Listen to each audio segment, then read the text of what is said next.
tapi pastikan bahwa setiap amal yang kita lakukan adalah sesuai dengan kapasitas kita secara maksimal. Wa nasta'inuhu wa nastaghfiruh wa na'udzu billahi min syururi anfusina wa min sayyiati a'malina may yahdihillahu fala mudilla lahu wa man yudlil fala hadiya lahu. Asyhadu an la ilaha illallah wahdahu la syarika lah wa asyhadu anna Muhammadan abduhu wa rasuluh alladzi la nabiyya wa la rasula ba'dah.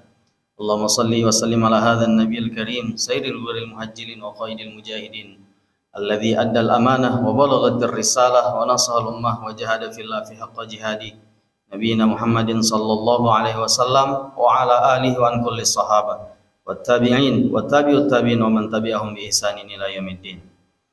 Ya ibadallah, usi nafsi wa iyyakum bittaqwallah faqad fazal muttaqun kama qala Allah ta'ala fil Qur'anil Aziz. A'udzu billahi minasyaitonir rajim. Ya ayyuhalladzina amanu taqullaha haqqa tuqatih wa la tamutunna illa wa antum muslimun. Ma'asyiral muslimin sedang jamaah Jumat rahimakumullah. Kita bersyukur kepada Allah atas segala karunia yang Allah limpahkan kepada kita. Dialah Allah yang telah menggerakkan hati kita, memudahkan langkah kita untuk hadir di waktu dan di tempat yang mulia ini dalam rangka menjalankan ibadah Jumat. Selawat dan taslim semoga senantiasa tercurah kepada baginda Nabi Sallallahu Alaihi Wasallam beserta keluarga, sahabat dan seluruh pengikut beliau, dan semoga kita termasuk ke dalam pengikutnya yang istiqomah menjalankan sunnah-sunnah beliau. Melalui mimbar yang mulia ini, saya selaku khatib berwasiat secara khusus kepada diri saya pribadi dan segenap jamaah sekalian agar senantiasa meningkatkan keimanan dan ketakwaan kita kepada Allah Subhanahu wa taala, memastikan setiap penggal kehidupan perjalanan kita di atas keimanan dan ketakwaan kita kepada Allah Subhanahu wa taala sampai ajal menjemput kita. Jamaah sekalian yang dirahmati Allah Subhanahu wa taala, hari ini kita berada di penghujung tahun 1443 Hijriah, tepatnya berada di tanggal 29 Zulhijjah, atau sebagian saudara kita hari ini berada di tanggal 30 Zulhijjah 1443, yang artinya besok telah masuk tahun baru 1444 Hijriah. Penanggalan Hijriah pertama kali digunakan di masa pemerintahan Umar ibn Khattab Amirul Mukminin, sekitar 17 tahun setelah peristiwa hijrah itu sendiri, atau 7 tahun setelah wafatnya baginda Nabi Sallallahu Alaihi Wasallam. Setelah mendapatkan masukan dari salah satu gubernurnya, Abu Musa al-Asy'ari, yang bertugas di Basrah ketika itu, yang mendapati surat dari Amirul Mukminin yang menuliskan nama bulan tanpa disertai dengan tahun. Sehingga Amirul Mukminin mengajak para sahabat yang lain yang ketika itu masih ada untuk bermusyawarah menentukan penanggalan, dan dipilihlah awal tahun penanggalan itu merefer kepada tahun hijrahnya Nabi SAW, bukan pada bulannya tapi pada tahun hijrah. Sebagian orang, sebagian ulama sahabat kita menilai bahwa kenapa tidak memilih bulan di mana hijrahnya Nabi SAW, justru memilih bulan Muharram adalah supaya menghindari pengkultusan berlebihan kepada baginda Nabi SAW. Jamaah sekalian Allah Subhanahu wa taala, dari sini kita bisa melihat bagaimana peristiwa hijrah itu memiliki sesuatu atau mendapatkan tempat yang istimewa di hati para sahabat. Padahal kita tahu dalam sepanjang sejarah Nabi SAW 23 tahun, 13 tahun di Mekah, 10 tahun di Madinah, tentu ada momentum-momentum yang sangat luar biasa. Sebut saja misalnya ada perang Badar, ada perang Uhud, ada perang Khandaq atau perang Ahzab, ada Fathul Mekah. Tetapi yang dipilih oleh para sahabat adalah peristiwa hijrah. Dari sini kita bisa menangkap satu pesan penting yang luar biasa, bahwa spirit hijrah yang diadopsi oleh para sahabat menjadi sebagai penentuan tahun dalam penanggalan kaum muslimin ketika itu adalah karena begitu berkesannya dengan peristiwa hijrah itu. Atau kalau kita membaca sejarah lagi, sejarah Nabi SAW, peristiwa hijrah itulah yang menjadi titik balik kebangkitan kaum muslimin, di mana Yathrib adalah sebuah tanah tandus yang gersang, yang tidak dilirik oleh imperium ketika itu Romawi maupun Persia, tetapi karena SDM di bawah bimbingan Nabi SAW menjelma menjadi satu peradaban daulah pertama yang pengaruhnya begitu cepat dan prestisius. Jamaah sekalian Allah Subhanahu wa taala, peristiwa hijrah kalau kita melihatnya dengan pendekatan sebagai sebuah peristiwa demi peristiwa, maka ia tidak lepas dari apa yang dituliskan tentang sejarah itu. Dia menjadi sebuah fakta yang kita kenal sebagai sebuah fakta sejarah. Tetapi jika kita melihat rentetan peristiwa itu dengan pendekatan hikmah, maka ia tidak akan pernah terbatas, akan mengikuti, menyesuaikan kepada kemampuan analisa kita terhadap peristiwa itu untuk mendapatkan hikmah, dan akan sesuai dengan zamannya. Nabi SAW bersabda, yang hilang dari umatku, dari orang-orang beriman adalah hikmah. Maka dimanapun kalian menemukannya, ambillah ia. Jemaah sekalian dirahmati Allah Subhanahu Wa Taala, peristiwa hijrah ini jika kita melihat dengan pendekatan sejarah, fakta sejarah, dan juga tentunya hikmah yang ingin kita dapatkan, maka dia tidak terlepas dari eskalasi yang sedang terjadi di Mekah, pra-hijrah itu, kemudian proses hijrah itu sendiri sampai ketika Nabi SAW sampai di tujuan, yaitu Yathrib, di mana Nabi SAW meletakkan 3 pondasi utama ketika itu dalam membangun masyarakat Madani, daulah pertama Islam di muka bumi.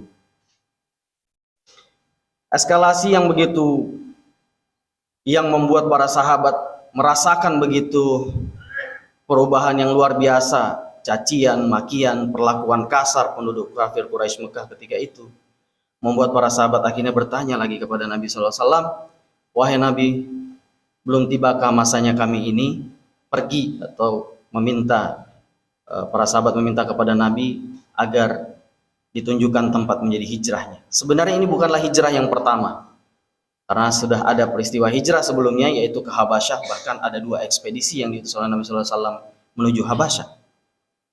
Dan lalu kemudian Nabi SAW bersabda kepada para sahabat bahwa sesungguhnya telah ditunjukkan kepadaku tempat yang menjadi tujuan kalian adalah Yathrib, yang hari ini kita kenal dengan nama Madinah. Berangkatlah para sahabat secara bergelombang dengan menyesuaikan kemampuan masing-masing, diam-diam mengendap-endap, dan belum tiba masanya Nabi SAW untuk hijrah. Dalam sejarah itu dituliskan dalam buku sirah, disebutkan sekitar 4 bulan jaraknya dari gelombang hijrah. Dan yang menemani baginda Nabi SAW adalah Abu Bakar As-Siddiq radhiyallahu anhu. Dari sini pun kita bisa menangkap pesan yang kuat bahwa kedudukan Abu Bakar di sisi Nabi SAW yang begitu istimewa. Bahkan Nabi SAW pernah bersabda, jika seandainya aku diizinkan untuk memilih kekasihku, maka aku akan memilih Abu Bakar sebagai kekasihku, kata Nabi SAW.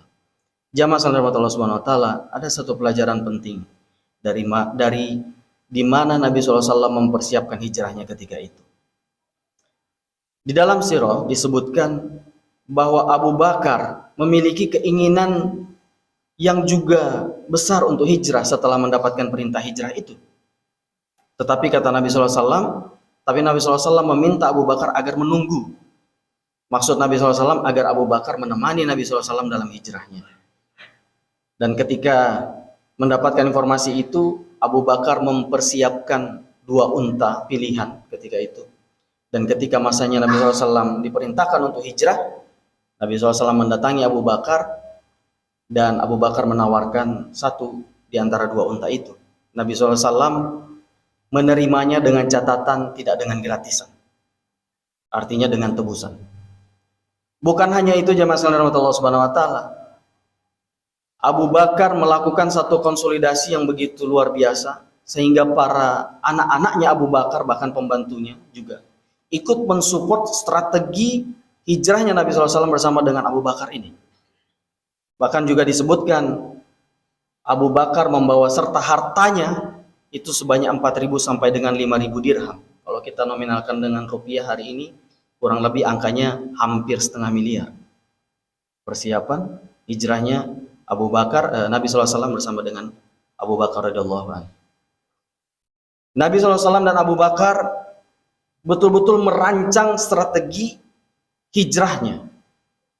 Karena pada saat itu sudah tersebar puncak dari kejengkelan kafir Quraisy ketika itu terhadap dakwah Nabi SAW, sehingga menghasilkan satu keputusan di Darun Nadwah adalah mengeksekusi Nabi SAW dengan melalui tangan-tangan perwakilan dari para kabilah. Jadi menyiapkan algojo. Dan ini Allah gambarkan di mana Allah Subhanahu Wa Taala menyelamatkan Nabi SAW di dalam surah Al-Anfal. Kita bisa lihat di ayat yang ke-30. Wa idh yamkuru bikal ladina kafaru Wa idh yamkuru bikal ladzina kafaru liyuthabbituka aw yaqtuluka aw yukhrijuk wa yamkuruna wa yamkurullahu wallahu khairul makirin. Dan ingatlah engkau wahai Muhammad SAW, ketika kafir-kafir Quraisy itu bermusyawarah melakukan satu rekayasa untuk melakukan penangkapan kepada Nabi, bahkan mereka bermaksud untuk membunuh Nabi atau mengusir Nabi SAW, tetapi Allah Subhanahu wa taala mematahkan skenario mereka, mematahkan makar mereka, dan sesungguhnya Allah sebaik-baik pembuat makar. Bahkan para ahli sejarah Islam sirah menyebutkan bahwa peristiwa hijrah ini banyak sekali terjadi mukjizat. Salah satunya adalah di mana Allah SWT menyelamatkan dari sergapan Al-Ghazal Quraisy ketika itu. Ada yang menghitung sekitar 30 mukjizat Nabi SAW terjadi dalam peristiwa hijrah ini. Di antara 300 atau ada bahkan yang menyebutkan 1000 lebih peristiwa atau mukjizat yang terjadi sepanjang dakwah Nabi SAW. Nabi SAW karena mengetahui bahwa sudah terjadi pemburuan kepada dirinya, lantas kemudian Nabi SAW tidak langsung menuju Yathrib, tetapi berhenti sementara waktu 3 malam disebutkan, itu di Gua Thur. Kenapa 3 malam? Analisisnya adalah karena 3 malam itu adalah masa di mana waktu-waktu di mana orang itu rentan sulit untuk bisa bertahan. Jadi gambarannya adalah kalau setelah 3 hari tidak didapati di sekitar Mekah, radius tertentu begitu, maka dipastikan akan kesulitan atau bahkan sudah lebih jauh. Makanya Nabi SAW tidak langsung bergerak karena pasti akan didapati, tetapi memilih untuk berdiam dulu di Gua Thur. Setelah 3 hari lantas kemudian Nabi SAW melanjutkan perjalanan menuju Yathrib, melewati pesisir laut dengan dipandu oleh seorang ahli jejak yang bernama Abdullah bin Uraikid. Abdullah bin Uraikid ini adalah seorang musyrik. Bahkan disebutkan dalam sirah disebutkan bahwa Abdullah bin Uraikid ini mati dalam keadaan masih musyrik. Jamaah sekalian dan Allah Subhanahu wa taala, mari kita perhatikan bagaimana Nabi SAW mengatur sedemikian rupa hijrahnya beliau dengan strategi yang begitu rapi dan persiapan yang begitu matang. Bukankah yang dilakukan Nabi adalah perintah Allah Subhanahu wa taala? Bukankah Nabi memiliki kedekatan pada Allah Subhanahu wa taala? Mengapa Nabi tidak hijrah sebagaimana hijrahnya Umar yang ketika Umar hendak hijrah, beliau menggunakan seluruh perlengkapan perangnya, lalu kemudian tawaf sebanyak 7 kali dalam keadaan tenang mengelilingi Ka'bah, lalu kemudian sholat. Lantas kemudian berkata di hadapan orang-orang Quraisy, "Wahai Quraisy, celakalah kalian. Ketahuilah bahwa aku akan hijrah menuju Yathrib. Aku akan meninggalkan Mekah menuju Madinah, menuju Yathrib. Siapa yang ingin orang tuanya kehilangan anaknya, istrinya menjadi janda, anaknya menjadi yatim, maka tunggu aku di sebelah bukit ini." Mengapa Nabi SAW tidak melakukan demikian? Justru disinilah pelajaran pentingnya bagi kita, jamaah sekalian Allah Subhanahu wa taala, terkait dengan mempersiapkan diri sebaik-baiknya untuk menghadirkan amal yang paling baik. Nabi justru mengajarkan kepada kita adalah terkait dengan persiapan maksimal dalam setiap amal yang kita lakukan. Meskipun masing-masing kita memiliki kapasitas dan kita akan melakukan amal sesuai dengan kapasitas kita, tapi pastikan bahwa setiap amal yang kita lakukan adalah sesuai dengan kapasitas kita secara maksimal. Sebagaimana yang dilakukan oleh Nabi SAW dalam peristiwa hijrah ini, yang begitu maksimal mempersiapkan dirinya bersama dengan Abu Bakar radhiyallahu anhu dalam peristiwa hijrah ini. Jamaah sekalian Allah Subhanahu wa taala, seringkali kita berlindung dengan kalimat di saat kita melakukan satu amal-amal kebaikan dengan berlepas diri seraya berkata bahwa silakan kita berjalan sesuai dengan ala kadarnya, karena toh yang kita lakukan adalah kehendak Allah, yang kita lakukan adalah untuk Allah, sehingga kita melakukan amal itu dengan ala kadarnya. Tapi kita tidak menjumpai itu dalam kasus ini sebagaimana dicontohkan oleh Nabi SAW. Fattaqullaha mastata'tum. Bertakwalah kalian sesuai dengan kadar kemampuan kalian.